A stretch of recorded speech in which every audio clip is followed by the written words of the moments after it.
നിങ്ങൾക്കറിയാമോ, ലോകത്തിലെ ആദ്യത്തെ കമ്പ്യൂട്ടർ വൈറസ് ഒന്നും നശിപ്പിക്കാൻ വേണ്ടിയല്ല നിർമ്മിച്ചതെന്ന്. അത് യഥാർത്ഥത്തിൽ ഒരു തമാശയായി നിർമ്മിച്ചതാണ്.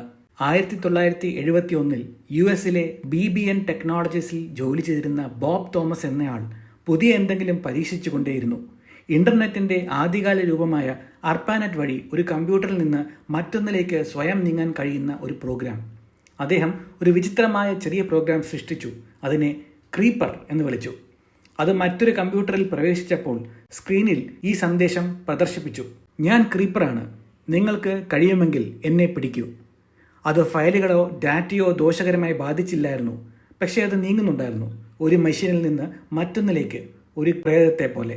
എന്നാൽ താമസിയാതെ അത് എല്ലായിടത്തേക്കും വ്യാപിക്കാൻ തുടങ്ങി. അത് ആളുകളെ ആശങ്കാകുലരാക്കി. അങ്ങനെ മറ്റൊരു എഞ്ചിനീയർ ഇമെയിൽ കണ്ടുപിടിച്ച് റേ ടോളിംസൺ തിരിച്ചടിക്കാൻ തീരുമാനിച്ചു.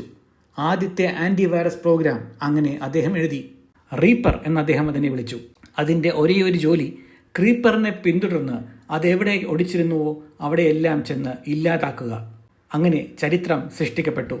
ക്രീപ്പർ ലോകത്തിലെ ആദ്യത്തെ കമ്പ്യൂട്ടർ വൈറസായി മാറി. റീപ്പർ ലോകത്തിലെ ആദ്യത്തെ ആന്റിവൈറസുമായി. 1971 ഒരു തമാശയിൽ ആരംഭിച്ച ആ പരീക്ഷണം ഇന്ന് ഒരു ഡിജിറ്റൽ യുദ്ധമായി നടക്കുന്നു. വൈറസുകൾക്കും അവയെ തടയാൻ ശ്രമിക്കുന്നവർക്കുമിടയിൽ. ഈ കഥ നിങ്ങൾക്ക് ആകർഷകമായി തോന്നിയാൽ ലൈക്ക് ചെയ്യാൻ മറക്കരുത്.